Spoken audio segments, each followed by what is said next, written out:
Hola amigos, ¿cómo están ustedes? Bienvenidos a este episodio del día de hoy, 25 de julio. Es 25 de julio y doy inicio a una nueva sesión de reflexiones en movimiento. Como siempre, todas las tardes aquí con ustedes, tratando de traerles puntos de reflexión, temas de reflexión, a ver si de alguna u otra manera nos ponemos todos a pensar en alguna de las cosas que cotidianamente enfrentamos. Yo no sé ustedes cómo están o cómo se sienten. No es posible para mí saberlo o imaginarlo, pero yo sí les puedo decir cómo me siento yo. Y yo me siento ahorita muy confundido. Y muy confundido porque la percepción que uno tiene de la realidad es la que uno ve a través de los medios, es decir, de los medios de comunicación con los cuales uno se alimenta, ¿no? Uno tiene 3 niveles de percepción de la realidad. Lo primero, lo que ve, lo que escucha y lo que toca, ¿no? Con sus propios sentidos. Pero eso es una cantidad de información de la realidad muy reducida. Pero sin embargo, por siglos en el proceso evolutivo del ser humano, eso era todo lo que había.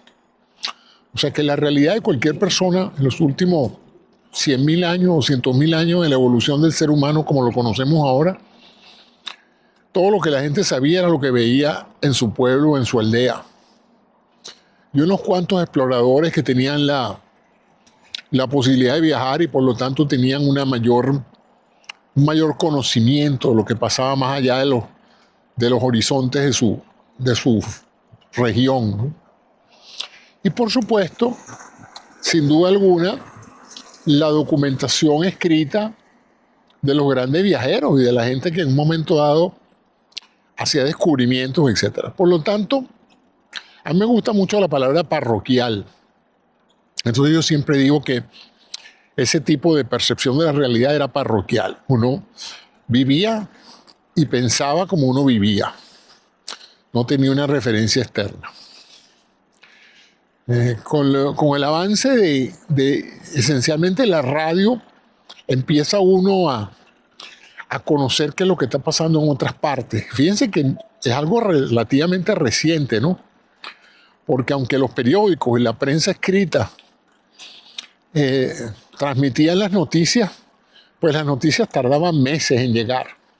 Por lo tanto, el impacto de la respuesta ciudadana a cualquier noticia era muy tardía y por lo tanto carecían de mucha importancia, porque ¿qué importancia podía tener enterarse de que en un gobierno hubo una revolución 6 meses, 7 meses después de que eso pasaba, ¿no?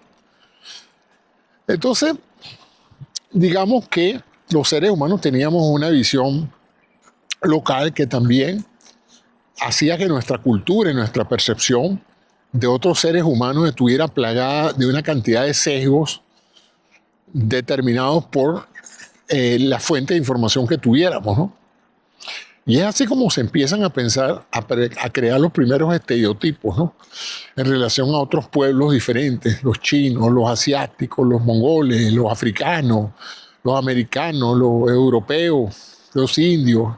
Entonces empiezan los seres humanos a tener una visión no real de otros seres humanos, sino lo que se le transmitía a través de la prensa escrita, los libros, y eventualmente cuando empezó la radio, que fue la primera en transmitir informaciones inmediatas, ¿no? Típicamente yo asocio mucho esos comienzos con la radio durante la Primera Guerra Mundial, donde había constantemente pues informaciones de cómo iba la guerra y la gente pues celebraba o se deprimía dependiendo del lado en que estuviera con las noticias que escuchaba por la radio. ¿Por qué les digo todo esto? Bueno, porque ahora ese fenómeno de la inmediatez de la noticia, de la información, y que es importantísimo, porque eso es lo que forja cómo uno piensa y cómo uno siente y las decisiones que uno toma. O sea, yo sé que hay gente que dice, no, a mí no me importa lo que está pasando en otra parte, pero es que no es que te importe o no, es que tarde o temprano te afecta, ¿verdad? Tarde o temprano te va a afectar lo que está pasando en otra parte. Entonces, ¿qué es lo que está pasando en este momento y que yo percibo a través de mis canales de comunicación, que se los escribo más o menos hasta ahora? Los más importantes diarios de los Estados Unidos, unos cuantos diarios europeos y asiáticos que consulto, ni siquiera es que los leo, tampoco es que leo esos diarios, ¿no? Porque no tengo tiempo, yo no puedo sentarme todos los días a leer diarios. Entonces, lo que hago es hacer un resumen de noticias y reviso más o menos los titulares. Cuando veo algo que me interesa, pues inmediatamente lo busco. Pero hemos cambiado ese mecanismo de consultar fuentes de información noticiosa para irnos a personalidades. Ya con el desarrollo de la prensa había aparecido la palabra columnista. Columnista era un periodista que tenía una columna donde expresaba su opinión. Y muchas personas leían los diarios no solamente para ver las noticias, sino para saber qué pensaba fulanito o sutanito. Es decir, qué pensaba el columnista. Y todavía hay grandes columnistas, individuos que no solamente están muy bien informados, sino que viajan mucho o mantienen contactos con diferentes fuentes y tratan de llevarle a uno a diario o semanalmente una percepción de cómo ellos ven las cosas. ¿Ok?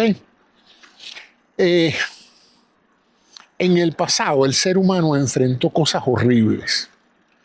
Todos los que hoy nos quejamos de la situación que se está viviendo, parece que no hacemos un ejercicio de imaginarnos un poco cómo era la vida, por ejemplo, en un sistema feudal, donde la gente nacía y moría en una casta que se extendía por generaciones y no había forma de cambiar nada. Cada generación aceptaba su papel en el mundo, los siervos eran siervos, los señores eran señores. Parecía que no había forma ni manera de cambiar el destino de la gente. El que nacía pobre era pobre toda su vida. Y aceptaba mucho el destino que le había tocado, pues. La gente que podía vivir en libertad vivía en libertad. La gente que nacía en un mundo donde era esclavo, pues pasaba toda su vida siendo esclavo, con mentalidad de esclavo. Y el señor que había nacido en una casa opulenta, en un reino o en una situación privilegiada, pues él pensaba que tanto él como sus hijos tenían que tener una condición privilegiada. Sin embargo, ese status quo, que llamaremos el conservadurismo, la percepción de que todo tiene que conservarse como está, porque como está bien, claro, eso lo mantiene la gente que está bien. La gente que no está muy bien no es por naturaleza conservadora, ¿no? Porque nadie quiere conservar la situación de penalidad o de frustración en la que se encuentra. O sea que lo más probable es que los grandes propensos a ser conservadores es la gente que le va muy bien en su situación geográfica, política o económica. Y la mayoría de la gente que le va mal, pues quiere que las cosas cambien. O sea que ahí no se está inventando nada nuevo. Y por supuesto que con esas diferencias enormes empezó a darse el fenómeno de las revoluciones en todos los ámbitos, pues cambiarlo todo. ¿Qué es una revolución? Revolcar las cosas, revolverlas, ¿verdad? Que lo que estaba abajo pase arriba y lo que estaba arriba pase abajo. O que se crean nuevas formas de hacer las cosas y se desechen las formas anteriores, pues. Eso es lo que es una revolución política, económica, tecnológica, cultural, etcétera, ¿no? Entonces hemos estado toda la vida de la existencia del ser humano aquí en esa contradicción de fuerza. Uno tratando de que la cosa se quede igual y otra tratando de que las cosas cambien. Yo imagino que en esa En ese Egipto faraónico, los faraones y la gente de poder, de la clase poderosa, no querían que nada cambiara y que los esclavos siguieran siendo esclavos, ¿no? Y imagino que los esclavos no veían la hora de que ese sistema cambiara. Y así el Imperio Romano y así toda la historia de la división de clases entre los seres humanos. Sin embargo, el que tenía una visión parroquial de eso no notaba esas diferencias, ¿no? El que era esclavo vivía toda su vida en esclavitud y rara vez tenía ni siquiera una idea de cómo vivían los ricos o los poderosos, pues pensaba que todo el mundo en realidad era así y trataba de vivir en la medida en que se pudieran experimentar algunos placeres de la vida, el sexo, el alcohol, las drogas o la visión espiritualista de la vida, que le diera algo de qué agarrarse ante el sufrimiento físico y el trabajo enorme que debía hacer sobrevivir en esos tiempos, ¿no? Los niños aceptaban no ir a la escuela porque no sabían que era una escuela. Simplemente a cierta edad ya los usaban como recurso laboral y los ponían a trabajar y los niños pasaban su vida pensando que las cosas eran así, que no había mucha diferencia, ¿no? Pero con el desarrollo de los medios de comunicación y sobre todo de la imagen, la presencia de la fotografía trajo un cambio drástico en la manera en que la gente aceptaba la realidad. Porque para aceptar que algo existe, tú tienes que verlo. Si no lo ves, cuesta creerlo, ¿no? Cuando uno le dicen, en tal parte están matando gente, bueno, yo quiero ver las fotos de eso, pues. Porque hasta que tú no ves las imágenes, lo que tienes es una descripción que puede o no ser real. Esto es tan evidente, como decía nuestro querido Jefferson, self-evident, que durante la Segunda Guerra Mundial una de las grandes dificultades de aceptar que los nazis estaban teniendo campos de concentración es que no había fotos, pues. Y de ahí el interés de muchas comunidades judías de sacar fotos de lo que estaba pasando, y lo lograron. Las metieron de contrabando y las sacaron como pudieron para tratar de demostrarle al mundo los horrores de lo que estaba aconteciendo. Porque aún contándonos la gente no podía creer. Entonces la fotografía ha pasado a ser, digamos, el gran disparador de las diferencias sociales. Y evolucionando como es la imagen, pasó al cine y entonces viene el glamour del cine. Y fue cuando la gente pobre y de clase media trabajadora, los obreros del mundo, como dirían los marxistas, ¿cómo se llama? El proletariado pudo ver a través del cine, caramba, la comodidad con la que vivía la gente rica. Hasta ese momento, bueno, nadie tenía la posibilidad de entrar a un palacio y ver cómo vivían los ricos. Quizás la servidumbre podía tener una pequeña idea de cómo vivían, pero no era algo así que ellos hicieran mucho alarde de su riqueza frente a la gente pobre, ¿no? Tanto fue que cuando en las grandes luchas por revolucionarias, cuando los partisanos, cuando la gente del pueblo, cuando los proletarios se metieron en los palacios, se quedaron horrorizados de lo que vieron, porque nunca habían visto tanta opulencia, tanto confort, tanto lujo, y sobre todo se dieron cuenta de lo miserable que eran y lo miserable que estaban, ¿no? Entonces estamos ya en estos últimos 200 años en los cuales la fotografía ha cambiado la percepción que la gente tiene de ellos mismos a través de esta observación de cómo viven los demás. Y eso ha creado nuevas expectativas. La expectativa de que existe algo que es un automóvil. Sí, bueno, yo quiero tener uno. Y existe una refrigeradora, yo también quiero tener una. Y existe la posibilidad de viajar en avión, yo que también quiero viajar en avión. Y eso ha hecho que en el mundo actual sea claramente evidente que la gran mayoría de las expectativas del planeta entero es mejorar su calidad de vida, ¿verdad? Y hay todavía un gran miedo de aquellos que poseen el poder de que les quiten el poder, porque eso ha pasado antes, pues. Las clases poderosas que han esclavizado a las minorías ignorantes y con menos recursos tecnológicos, pues no les interesa que las cosas cambien. Les interesa que las cosas cambien a la gente que no tiene nada. A mí me da mucha risa cuando a veces la gente critica a la gente pobre y dice, bueno, es que esos quieren robarle a los ricos, ni a quién le van a robar. No se van a robar entre ellos mismos, ¿no? Y entonces de ahí emerge pues la famosa lucha de clases. Que la gente dice, bueno, pero eso es marxismo, ¿no? La lucha de clases toda la vida ha existido. La lucha de clases entre los que tienen y los que no tienen. Entre los que dominan y los dominados. Entre los presos y los carceleros, ¿no? Entre los que están arriba y los que están abajo. Eso es igual que las luchas por el poder en otros grupos animales. Pues la jerarquía social, la jerarquía de los grupos humanos no es muy diferente a la jerarquía de los animales.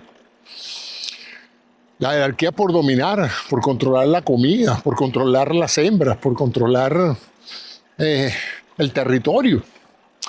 Así es que estamos en un momento en que, aunque la mayoría del planeta dicen que está muriendo más de obesidad que de hambre, porque hemos tenido grandes progresos en muchas áreas, hay una realidad que es que pareciera que hay más gente inconforme que nunca, ¿verdad? Eso es lo que yo percibo en las redes sociales, más gente triste, agobiada, desesperanzada, con intenciones de irse de un país. Todo el mundo se queja de su país, todo el mundo cree que en otro país se vive mejor. Ha habido una disminución, yo pensaría que ha habido una disminución de la tolerancia a aceptar la vida como es. Esto es mi impresión. Supongo que en épocas pasadas, por ejemplo, vamos a poner un grupo humano que ha sido drásticamente abusado a través de la historia, la mujer, ¿no?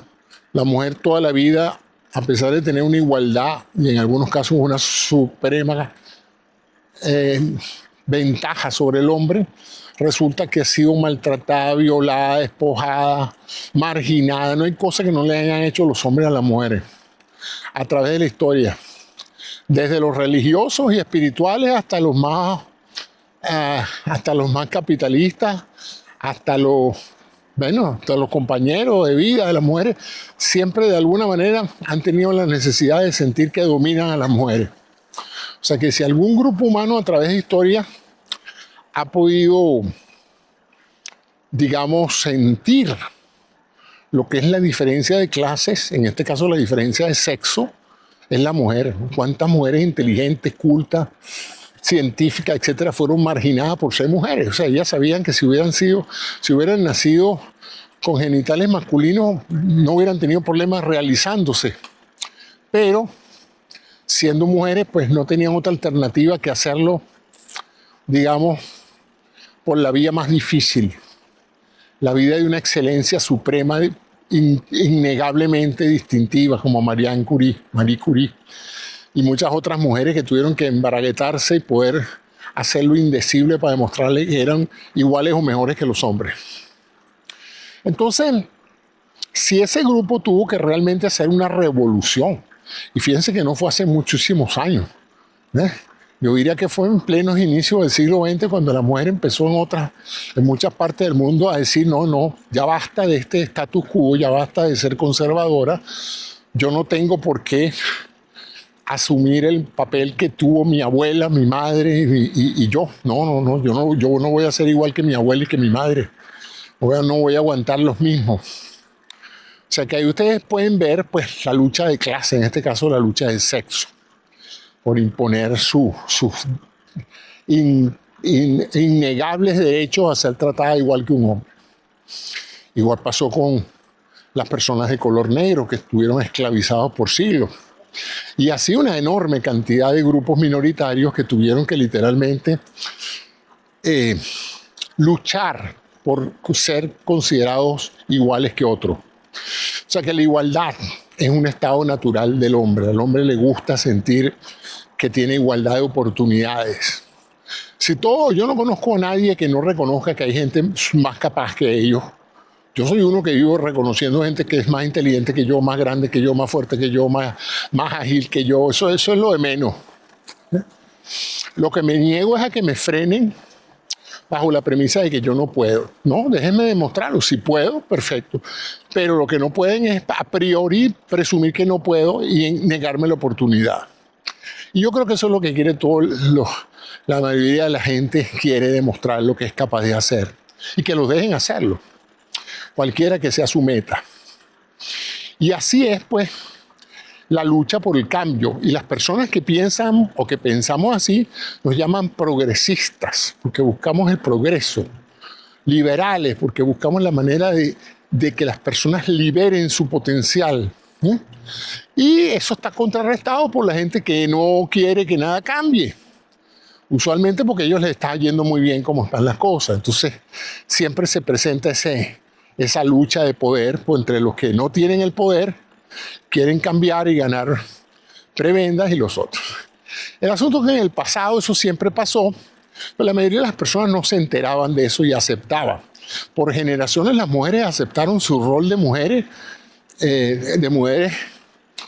como diríamos, sojuzgadas, porque les parecía que eso era así. Es más, las madres le transmitían a los hijos, si es verdad, hija, yo sé que tú estás furiosa con la manera en que tu marido te trata, pero así son las cosas, hija. La mujer tiene que obedecer al marido. Esa era la tradición, ¿no? Y con ese cuento de la tradición, pues muchas mujeres tuvieron que esconder sus talentos, esconder sus potenciales para no ofender al padre. A veces no era el marido, a veces era el padre el que las limitaba, ¿no? O la madre, la misma madre las ceñía a un régimen femenino. Bueno, lo mismo ha pasado ahora. Entonces, el problema es que ahora la gente está más enterada. Ya la gente en unos países del mundo sabe que las mujeres pueden manejar. Entonces, cuando te enteras de que hay otro país del mundo donde las mujeres no las dejan manejar, te parece un absurdo, ¿no? Entonces, y aquí viene la lucha por contrarrestar una de las mayores esclavizadores del status quo a través de la historia, que ha sido las iglesias, cualquiera. Tanto la judía como la católica como la musulmana han tratado por la vía de la religión de mantener a la gente dentro del corral y someterlos al Estado como es, pues, para no perder poder. Las castas de personas que rigen y que conducen ese poder sobre otros derivado de la religión han tratado, por supuesto, de evitar cualquier insurrección, cualquier violación, ¿no? Y por supuesto, el recurso más práctico es decirle que Dios los va a castigar si se alzan, ¿no? Si se rebelan contra el poder de las autoridades de las iglesias. Afortunadamente eso está acabando. Cada vez la gente menos deja que las iglesias conduzcan su vida espiritual, pero se está presentando este choque entre una religión y otra, y entre diferentes grupos que aspiran. Para colmo, dentro de este proceso de evolución del humanismo y de los derechos del hombre, aparece la fulana democracia. Tremenda broma le echaron a las personas de poder con la bendita democracia. Les vendieron o se impuso la idea de que los gobernantes deben ser primero representantes del pueblo, no de las minorías. ¿Cómo es eso? Sí, eso es claro. ¿Por qué? Bueno, porque la mayoría es la que vota. Bueno, pero es que la mayoría es bruta. Bueno, será bruta, pero si en democracia hay que entonces luchar por educar a la mayoría, pero no puedes entonces sojuzgar a una mayoría, porque tú dominas la educación, dominas el acceso a la educación, dominas el poder económico que controla la educación, y entonces condenar a la mayoría a un control de una minoría, porque entonces estamos viviendo de nuevo como vivieron los egipcios y como vivieron los romanos, ¿no? En manos de una oligarquía que controlaba todo y los demás tenían que aceptar eso como un destino. No podía haber cambio. Para colmo, los medios de comunicación y las tecnologías de información han permitido que ahora se eduque un gentío. Mas yo diría que el que no se educa ahorita es porque no tiene imaginación, porque ahorita con solamente ver programas educativos o comprar libros o leer, como fue a través de la historia, la gran cantidad de gente que salió de la ignorancia aprendiendo a leer por su cuenta y luego educándose leyendo libros. Yo conozco casos de gente que aprendió otro idioma simplemente con un diccionario entre su idioma y el nuevo idioma. O sea, una cosa asombrosa que alguien pueda aprender un idioma leyendo un diccionario. Pero eso les da una idea del talento y de la capacidad que tienen los individuos de superar limitaciones impuestas, ¿no? ¿Qué está pasando entonces? Que las expectativas en estos momentos son muy altas. Entre las fotografías, las redes de comunicación, el cine, la televisión han hecho, por supuesto, que todo el mundo quiere una casa, todo el mundo quiere una casa propia y cómoda, todo el mundo quiere agua potable. No lo estoy diciendo con sarcasmo ni burlándome de las personas, lo estoy diciendo porque es razonable que si tú te enteras de que hay millones de personas que viven así en el planeta, tú digas yo quiero vivir así, yo quiero también tener acceso a esos recursos. La pregunta es ¿por qué no los tienen? O si los podrían tener y alguien se los ha quitado. Eso es interesante, ¿no? A mí me preguntan mucho, pero es que tú crees, hoy me hicieron una pregunta que me puso a pensar. ¿Es que tú crees que los ricos le quitan las cosas a los pobres? Buena pregunta, es interesante, ¿no? Es como que si dijera, bueno, hay una pila de dinero y hubo alguien que lo agarró todo y se quedó con él y hubo una cantidad de gente que no le llegó nada, pues. Entonces, en teoría, uno podría pensar, bueno, claro, los pobres no tienen acceso a muchas cosas porque los ricos tienen demasiado. Lo cual no está muy lejos de la realidad. Pero las cosas, eso es un reduccionismo enorme porque no todo es tan fácil así, ¿verdad? Es técnicamente posible en las economías modernas ganar dinero sin tener que quitárselo a otro que ya lo tiene. Pero lo que sí es verdad es que ese dinero puede ser usado para manipular el sistema legislativo, para manipular la opinión pública, para manipular las oportunidades, para que tu grupo, tu tribu, tenga más oportunidades que los demás. Entonces no es, para ponerles una analogía con el fútbol, que cierto equipo gana porque se roba los balones o porque de alguna u otra manera maltrata al equipo oponente, no. Pero teniendo los recursos económicos, un equipo crea un desequilibrio en el campo que hace más difícil para el equipo oponente anotar goles y a él se le hace extremadamente fácil. Su arquería es mucho más amplia para meter goles en el otro que la del oponente, ¿no? Entonces, por cada goles que estos meten, 4 goles, el otro no puede ni meter ni uno porque la arquería es sumamente estrecha. Entonces, esas desigualdades son realmente, o pueden ser interpretadas como una lucha de clases al revés, donde no es que los ricos, no es que los pobres están luchando por ser ricos, sino que los ricos están creando un marco legislativo, económico y de oportunidades para ellos seguir siendo ricos con un mínimo de esfuerzo y para los pobres tener que hacerse muy difícil para ellos mejorar sus condiciones económicas. Eso ya ha pasado, eso no es una idea mía, eso es simplemente la manera en que se leen los procesos históricos en los cuales lo que se ha llamado el capitalismo salvaje imperó.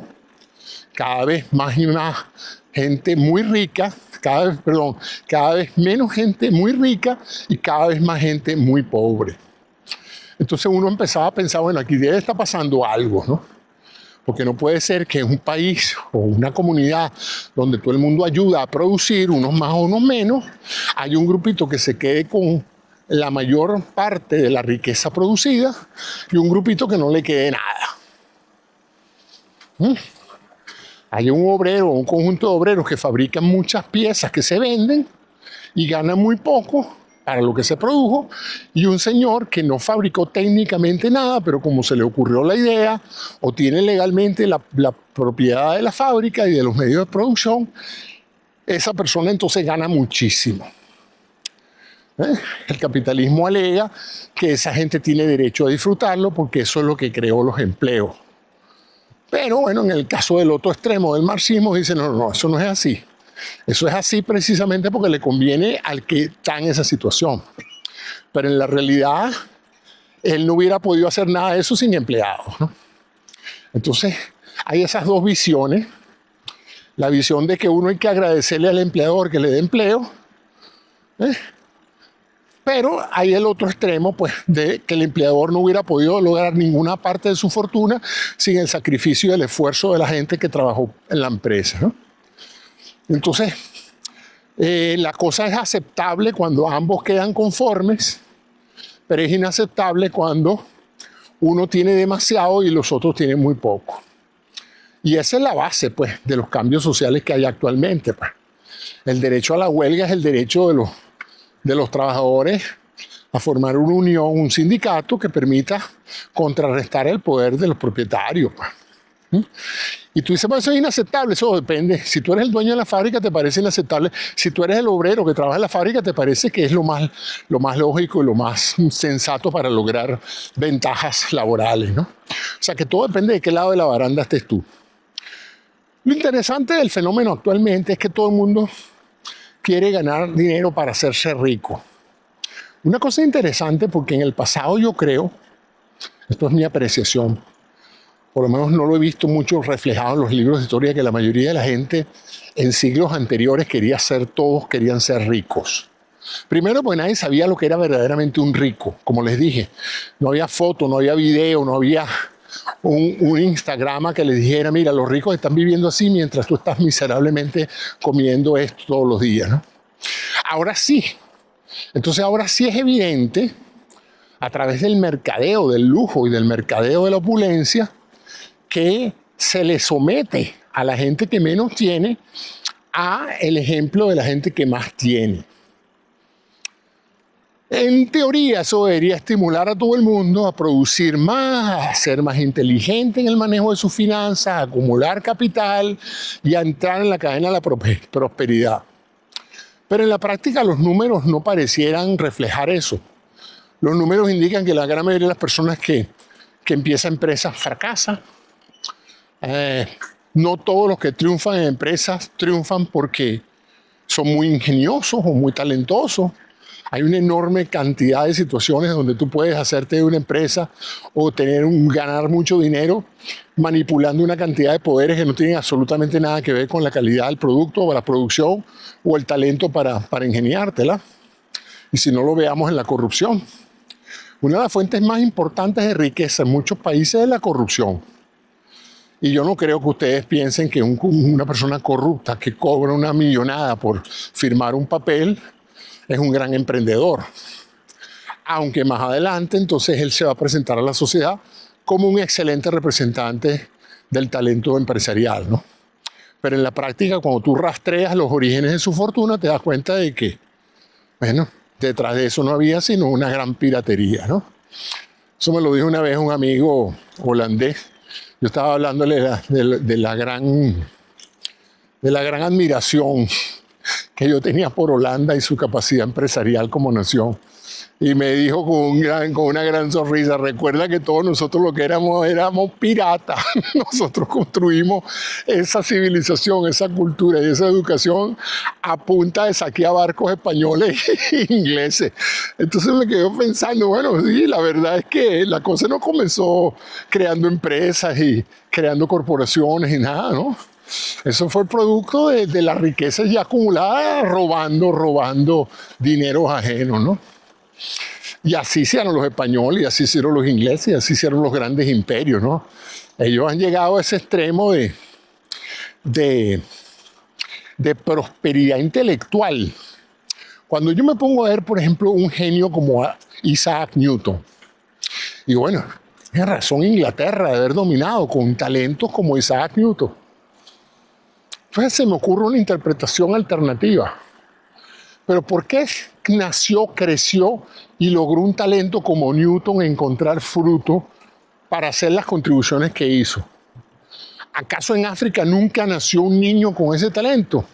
Si nació, nunca nos podremos conocer porque nunca tuvo oportunidad de educarse, nunca estuvo en una sociedad donde eso se estimulara, nunca estuvo en una sociedad rica y opulenta, que se hizo rica y opulenta robando barcos y oro español. O sea, y conquistando naciones, imponiendo la voluntad sobre otros pueblos a través de las armas. O sea, y ahí se creó la prosperidad y dentro de esa prosperidad surgen talentos que encuentran un terreno fértil para producir un Newton, para producir un Darwin, para producir todos esos inmensos genios que surgieron de esa sociedad. La pregunta es si esas personas hubiesen tenido la mala suerte de nacer en Uganda, en Nigeria, en el África interna o en el Amazonas o en el centro de Brasil, en plena Amazonia brasilera, si ellos hubieran podido ni siquiera darle a su imaginación o leer los libros que leyó Newton, o tener la educación básica necesaria en aritmética para poder llegar a desarrollar el cálculo. Entonces, tempranamente se pasa el juicio. No, es que en esos países no hay genios. Inglaterra ha logrado eso por los genios que tiene. Oye, claro que sí, tú vas a la abadía de Westminster y ves las tumbas y dices, cónchale, la verdad es que aquí no hay gafos, aquí hay pura gente talentosa. Pero claro, si era un imperio, ¿cómo no iba a haber gente talentosa? Si había un espacio para la cultura, la educación y la tecnología. Un país que no tuviera eso, pues, no es que no tuviera genios, es que los genios nunca germinaron, nunca vieron la luz del sol y, por supuesto, nunca pudieron contribuir al desarrollo de la especie humana.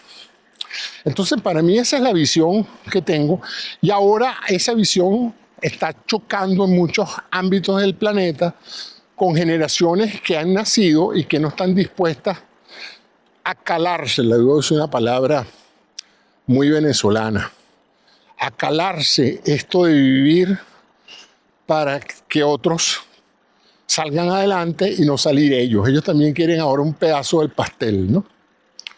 Y eso hace, pues, que haya en estos momentos una gran tensión en todas partes por el derecho a las oportunidades.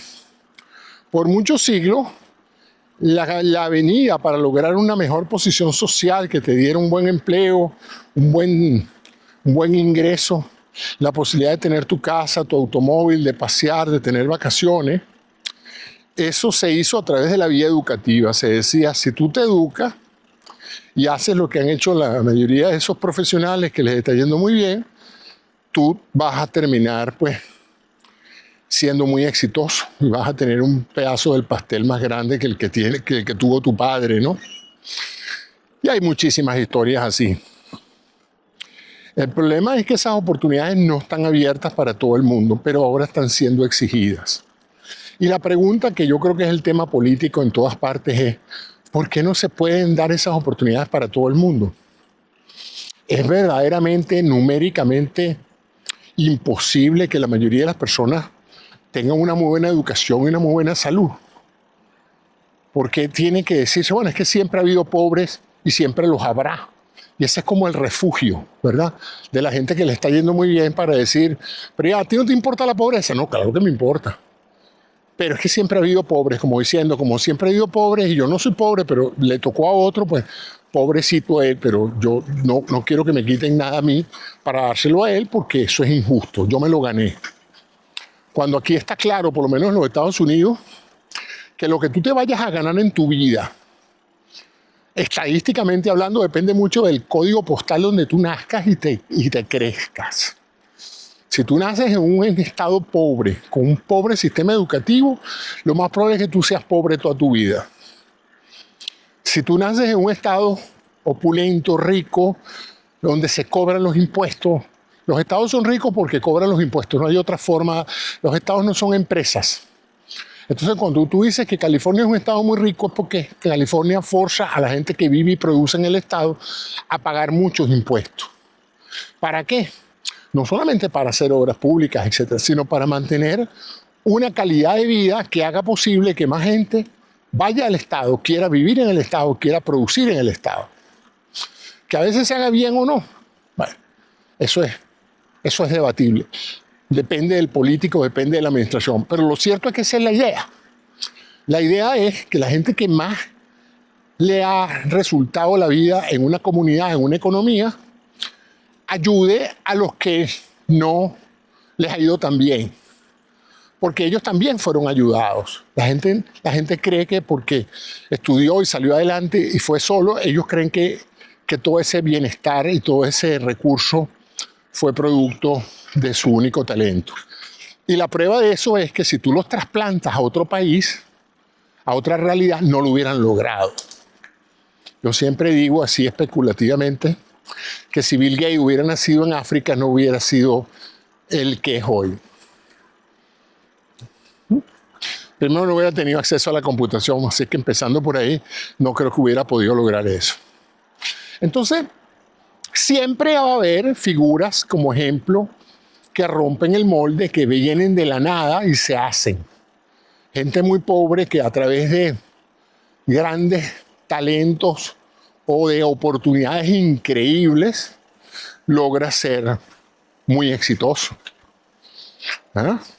Pero esa es la excepción.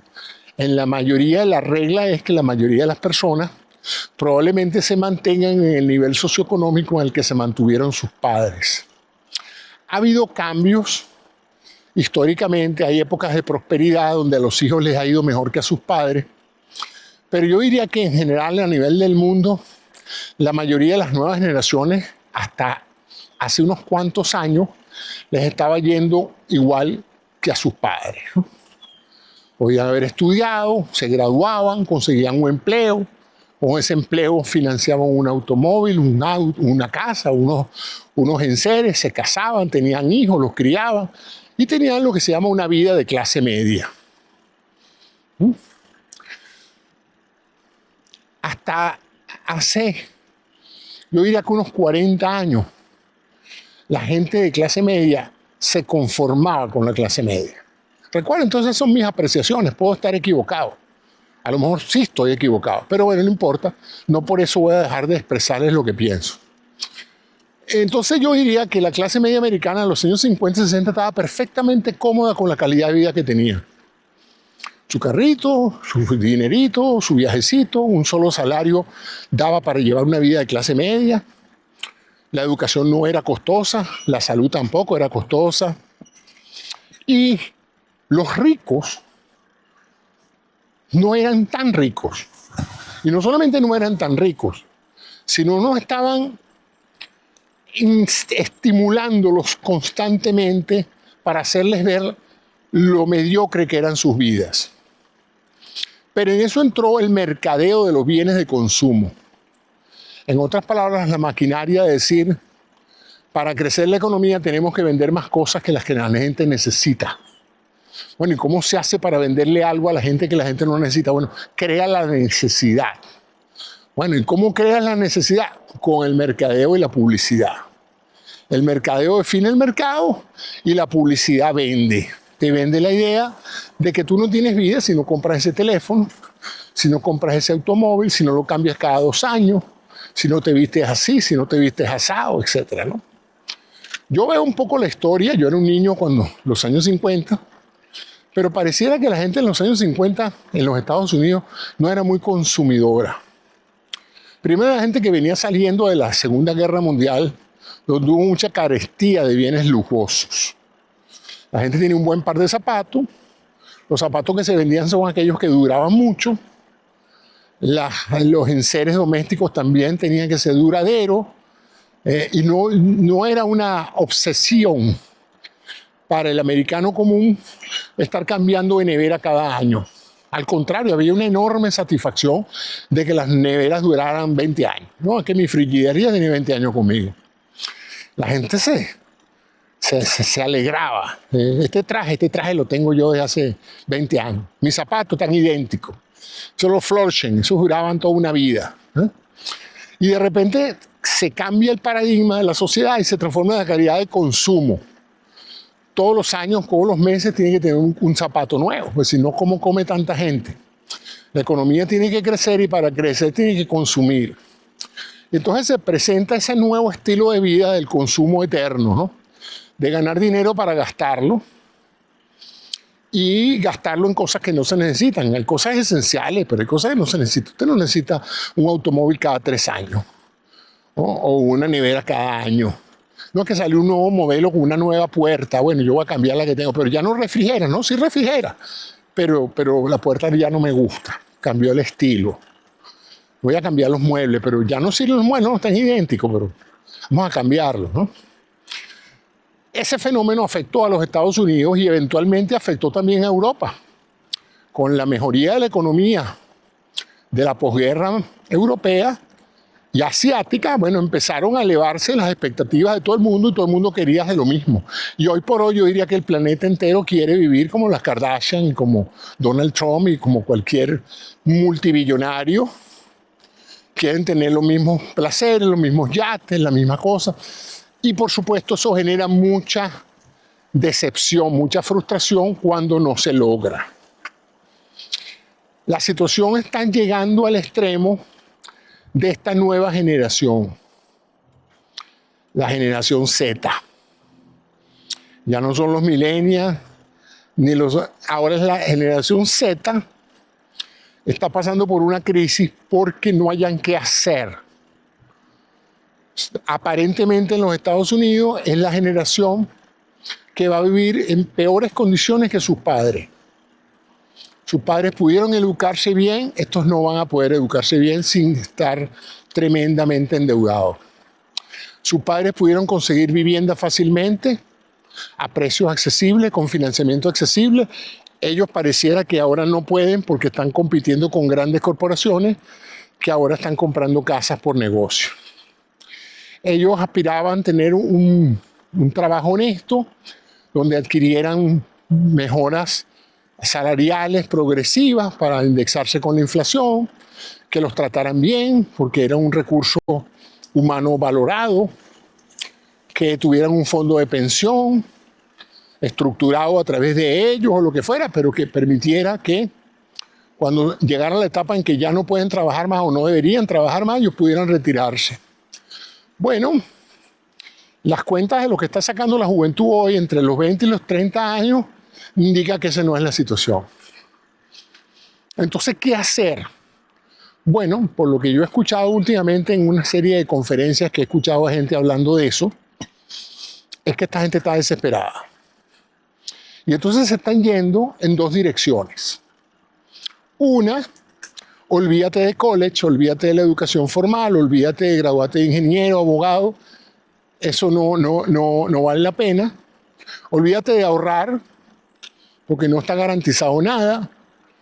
Ven todos los días la amenaza de guerras nucleares, la amenaza de virosis como la del COVID, etc. Y muchos están escogiendo la idea de vivir al día, de agarrar una mochila y ver cómo sobreviven en el día a día en lo que se llama un nihilismo juvenil, ¿no? Me importa un bledo, yo voy a vivir mi vida, voy a pasar unos cuantos años viviendo de mis padres, hasta que pueda vivir de mis hijos, como dicen algunos. Y está pasando eso. Otros están diciendo, mira, olvídate de las profesiones tradicionales y de esa ecuación de que tú estudiabas, te preparabas y te conseguías un empleo, no hay empleo estable, las empresas no tienen ningún interés de que tú triunfes, sino el interés que tienes es sacarte el mayor provecho económico, y cuando puedan sustituirte por un algoritmo o por un robot, lo van a hacer sin que les cueste nada. Y lo van a hacer porque para ellos más importante es el lucro que el componente humano. Lo cual siempre ha habido una prevalencia del lucro en muchos procesos empresariales. Pero pareciera que en el pasado el aspecto humano prevalecía. Muchos grupos económicos hacían lo posible porque sus empleados fueran los mejores pagados y los mejores atendidos. Pero eso hoy no es la realidad. Ni aquí ni en otras partes del mundo. No vayan a creer que es nada más aquí en los Estados Unidos que hay esa realidad empresarial de extraer todo lo que se pueda del empleado y desecharlo cuando ya no sea más útil, ¿no?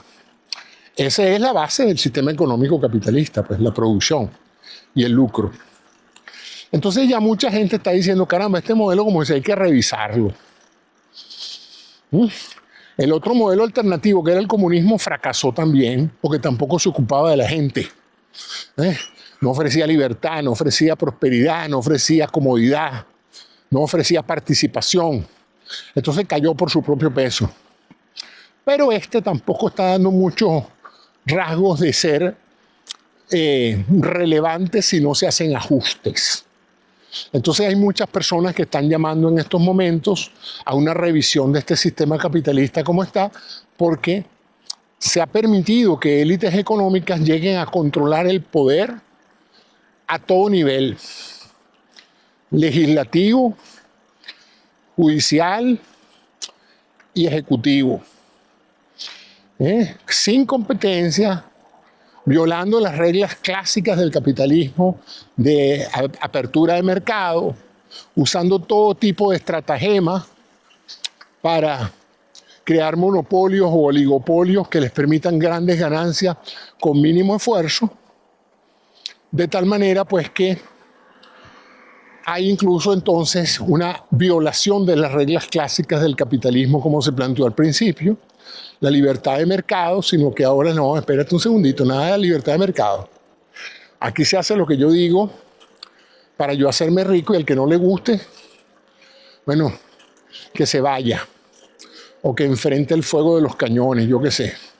Lo cierto es que esa es la situación y eso, los muchachos se están dando cuenta de eso, esa generación Z se está dando cuenta de que la cosa no luce buena para ellos, de que las generaciones anteriores van a migrar, tuvieron buenos empleos, les fue muy bien por unos años, quizás han bajado su calidad de vida en algunos aspectos.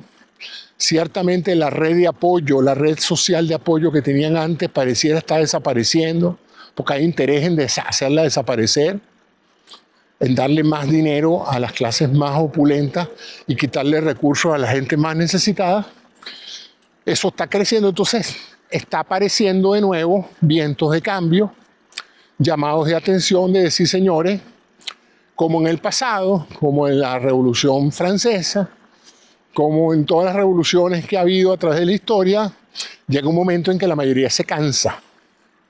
Se cansa de que una minoría haga lo que le dé la gana y reduzca las oportunidades de calidad de vida que todos aspiran. Y si eso no se atiende a tiempo y en forma moderada, paulatina, se introducen esos cambios, entonces ocurren las revoluciones violentas. Los cambios acontecen a plomo limpio. Y eso es lo que yo estoy viendo, que la juventud está muy preocupada por eso. Y unos entonces están diciendo, no, yo no voy a estudiar, yo voy a ser plomero, yo voy a ser carpintero, yo voy a ser albañil, porque eso me da alguito para yo vivir modestamente. Y otros estarán diciendo, no, yo me voy a meter a empresario, yo voy a hacer criptomonedas. O sea, se están yendo a los dos extremos, pues. Unos al casino capitalista, a meterse a corredores de bolsa, a hacer day trading, a comprar criptomonedas, a estar pendiente de un monitor de computación de si algo sube a vender y si algo baja a comprar. Y otros pues están trabajando o haciéndose el planteamiento de trabajar en etapas superadas de la evolución de la clase media americana. Entonces, el drama es enorme.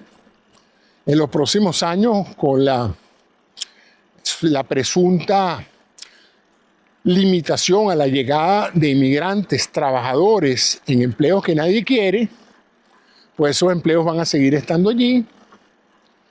¿Y quién los va a hacer? Bueno, habrá que entonces agarrar a mucha gente que ha tenido la expectativa de tener un trabajo, un empleo en una corporación con aire acondicionado, su traje de marca, su buen automóvil en el estacionamiento de la empresa.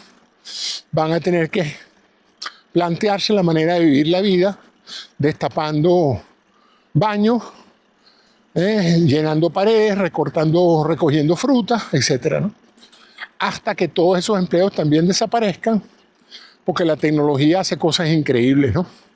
Ya hay casas que son hechas en impresoras 3D, con inyectores automatizados, con robots. Ya las posetas no se destapan, se cambian. Ya va a haber robots que hacen muchas tareas domésticas. Entonces, es innegable que esta generación está clamando por la búsqueda de una opción de futuro, porque no la ven por ningún lado. ¿Y cómo se manifiesta eso? No quieren casarse, no quieren adquirir responsabilidades, no quieren tener hijos. Porque ¿para qué? ¿Para qué traer a alguien al mundo cuando ni siquiera los padres pueden vivir cómodamente? Entonces, por primera vez, porque en la historia del hombre, yo no creo que nadie estuviera planteándose esa conjetura. Los hijos venían y los padres le empujaban con lo que tenían. Nadie estuvo diciendo yo voy a tener hijos después que tengo $1.000.000. No, la gente le daba con lo que sea. Pero le daban con lo que sea porque sentían o percibían que había oportunidades. Pero si tú percibes que no hay oportunidades, no importa por dónde coja, entonces la sensación es, mira, mejor es no tenerlo. Mejor es no limitar mis capacidades individuales, porque en un momento dado, pues, puedo perder todo el esfuerzo que he hecho. Entonces esa es la reflexión del día. Las expectativas de todo el mundo han cambiado. La clase media está guindada de una baranda tratando de no caer. La clase alta está cada vez más poderosa sin saber cómo es que están tan poderosos, porque muchos dirán, bueno, yo estoy muy bien, ¿cómo es eso de que ahora me van a rebajar los impuestos? ¡Wow! ¡Qué sistema tan bueno! O sea que ahora en vez de 2 carros voy a poder comprarme 4. O en vez de 2 casas me voy a poner a comprar 4. Todo el mundo ha dejado de pensar en producir o en hacer algo real para simplemente apostar a que una acción va a subir o va a bajar. El casino. Y en ese momento hay otras naciones que se están yendo por delante de nosotros, formando generaciones de ingenieros, generaciones de técnicos, gente sumamente competente, hábiles en matemática, en computación. Están construyendo infraestructuras sumamente desarrolladas, técnicamente avanzadas. Están aprendiendo destrezas que pareciera que nosotros ya no tenemos, dicho por gente que trabaja en ese campo, ¿no? De que ya hay mucha gente en Estados Unidos que no sabe hacer ciertas piezas y ciertas maquinarias, y esta gente las está haciendo. Y no porque se las copiaron, sino porque son nuevas y las están haciendo, pues crecieron con eso y lo desarrollaron. Entonces, el panorama luce aún más dantesco cuando en vez de tener un liderazgo que diga, si es verdad todo eso que usted está diciendo, vamos a poner manos a la obra, vamos a estimular el desarrollo de la educación para la mayoría de la gente, vamos a mejorar el sistema de salud, vamos a hacer que más gente se incorpore a la clase media. ¿Cómo lo vamos a hacer? Bueno, haciendo que la gente que más dinero y que mejor le ha ido pague por las consecuencias de sus recursos. Porque al fin y al cabo la gente rica se hace rica por la consecuencia de sus recursos. Hacen una transacción, compran una empresa, compran la otra, cambian los valores numéricos de una hoja de papel y ya tienes $2 billones más en tu cuenta. ¿Quién los fabricó? ¿Quién los hizo? ¿Ve? Ahí están, son tuyos, gástatelo. Ve y compra una casa, compra un edificio, compra una ciudad, compra un país, compra un político. Compra lo que te dé la gana. Y ellos se preguntarán, caramba, pero qué sistema tan bueno, ¿no? Donde una vez que tú te logras y te montas, pareciera que todo te sale bien sin mucho esfuerzo, ¿no? Hasta la ley. Pareciera que estás virtualmente protegido de que te castigue la ley si haces algo ilegal. Entonces, los muchachos ven eso y no les gusta y sienten una gran frustración. Y es triste ver a la juventud norteamericana en un país que fue siempre la meca de todo joven del mundo era venir aquí y triunfar, verlo ahora diciendo yo como que si me voy de este país, o no aguanto más este país, o soy muy pesimista en relación con este país. Pero ¿cómo vas a ser pesimista si tienes 22 años? Bueno, yo no veo cómo voy yo a salir adelante, ¿no? Y oportunidades hay, pero la percepción es que no las hay. La cantidad de gente graduada que sale de universidades con título universitario y no consigue trabajo es enorme. Hay millones de cargos vacantes. Lo que pasa es que esos son cargos que no son para universitarios. Son para gente atendiendo negocios de servicio, limpiando pisos, cuidando ancianos, etc., ¿no? Y los cargos que hay profesionales son para gente muy altamente calificada que pareciera que tampoco está aquí. Entonces ustedes tienen compañías que dicen yo necesito yo no sé cuántos matemáticos, ingenieros en sistemas, pero aquí no los hay. Pero ¿y cómo no los hay? ¿No los están produciendo las universidades? Pareciera que no. ¿Y por qué no? Bueno, porque los muchachos están todos entretenidos en la bolsa jugando, apostando a las criptomonedas. Mientras en otros países están sentados estudiando matemática pura, aquí la minoría está estudiando matemática ni nada, no están estudiando nada, están simplemente dedicados a jugar videojuegos y a vivir de los recursos que ya tienen los padres y más nada. Así veo yo las cosas. No sé cómo las verán ustedes. Déjenme sus comentarios si piensan también que ustedes ven a la juventud en esa angustia. Yo veo todos los días programas, hoy vi uno excelente que voy a dejar el contacto abajo porque fue el que motivó esta reflexión, de una muchacha joven, profesional e inteligentísima que escribió un libro sobre eso. Y claro, hay casos individuales de jóvenes que les ha ido muy bien, pero pareciera, según ella, que es la minoría. La inmensa mayoría está en sus casas viviendo amparados por sus padres, que cuando se mueran no se sabe qué se va a hacer esa juventud, viendo que sus empleos ya no existen porque van a ser sustituidos por la inteligencia artificial. Por primera vez viene este fenómeno de la inteligencia artificial que ciertamente reemplaza el talento intelectual. Lo desplaza. El talento físico sigue todavía valioso, pero el talento intelectual, la mayoría de la gente que sabe hacer algo con su cerebro y se ha sentado frente a ChatGPT, se da cuenta de que ChatGPT lo hace igual o mejor que ellos. A mí me ha pasado. Yo me he planteado algunas cosas en medicina, se las he planteado a ChatGPT y ChatGPT me ha dejado con la boca abierta de la cantidad de razonamiento y de incorporación de elementos que yo desconocía. Y tú dirás, bueno, es que tú eres muy viejo, muchas cosas